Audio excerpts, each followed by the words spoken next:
Inside America's Boardrooms, the informational show for board members and corporate secretaries. Brought to you with knowledge partners NASDAQ, the Center for Audit Quality, and PwC. Along with content contributors Equilar, Meridian Compensation Partners, Wilson Sonsini Goodrich and Rosati, Donnelly Financial Solutions, and the Society for Corporate Governance. Welcome to this edition of Inside America's Boardrooms. I'm TK Kerstetter, the CEO of Boardroom Resources, and it's my pleasure to welcome you to the show. Today we're going to be talking about, will your tone at the bottom impact shareholder value? And joining me is a guest that I've had before, Richard Leblanc, who's the Associate Professor, Governance Law and Ethics at York University. In addition, he's authored a popular book called Inside the Boardroom, How Boards Really Work and the Coming Revolution in Corporate Governance. And if you want to be curious about what all that's involved with that book, we did a previous show last year that certainly they can look up. But today we're going to be talking about something that's very different. We always talk about tone at the top. Right. Today we're going to talk about tone at the bottom. Yep. So we've recently had some disturbing, reputationally embarrassing incidents with Wells Fargo, obviously. That's right. And United Airlines has obviously blew up social media. And here, these companies have spent years building their brands, okay? And all of a sudden, single incidents just destroy not only the brand, hopefully temporarily, but also shareholder value, right. Okay, when people look. So this isn't easy for boards because we're talking about things sort of getting to the bottom. So what is the role of boards to make sure that they can mitigate these embarrassing situations and have true tone at the bottom? Well, traditionally boards have been structured to get all of their information from the CEO, TK. And now with social media, with analytics, anybody, directors tell me, can put the reputation of your company at risk in 10 minutes with a phone. That happened with United. Deep inside the organization, conduct, highly aggressive sales practices. That happened with Wells Fargo. So boards are now asking management teams, what is our tone at the bottom? And what is tone at the bottom? What is our culture? Are there any risks that employees or other stakeholders are taking that would put the organization at risk? And that's a very new question for management teams, and they're struggling with that. So they're trying to report up. What boards don't want is to wake up and be on the news within hours.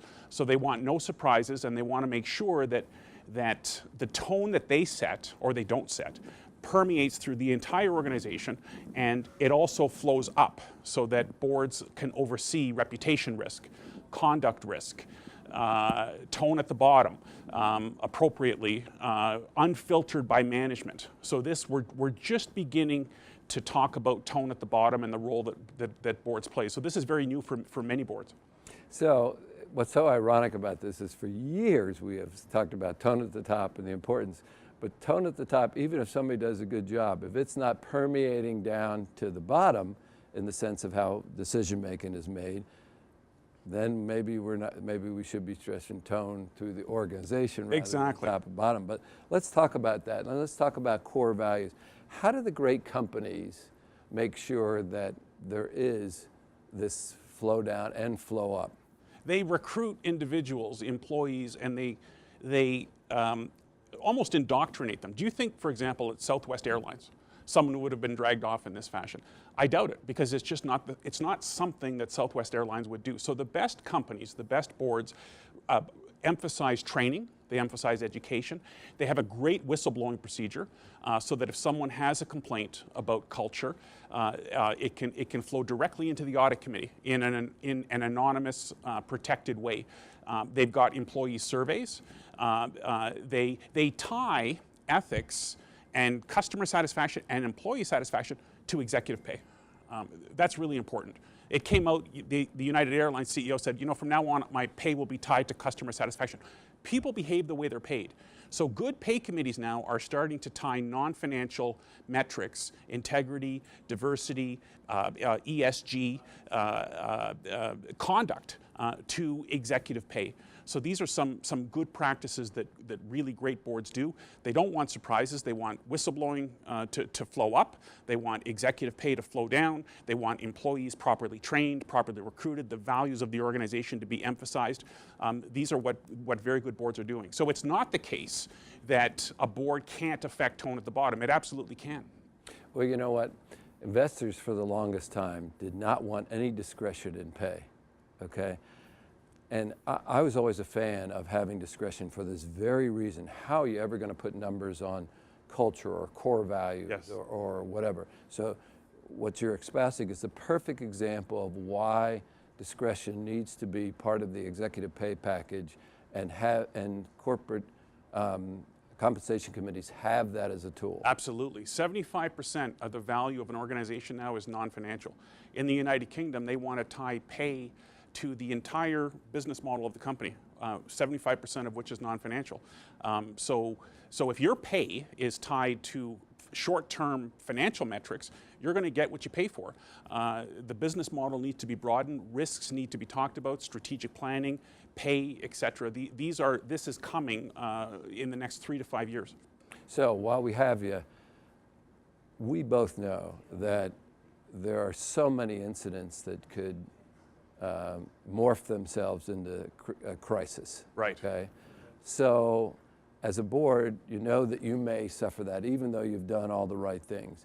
And that puts great emphasis on the need to be prepared for a crisis. Talk a little bit about how boards should be prepared so that when a crisis happens, they can respond immediately and look actually look good in the process. And manage the message, absolutely. Right. Versus being reactive Right. or defensive. Right. So that's a very good point, TK, is the best boards now are talking about crisis management as part of risk management, and they're saying to the management team, listen, what are the 2 or 3 incidents or risks that can be reputationally harmful to the company, and show us that we have a fire drill in place, including social media, training of the CEO for media preparation, advanced practices that are carried out. When the crisis happens, it's too late.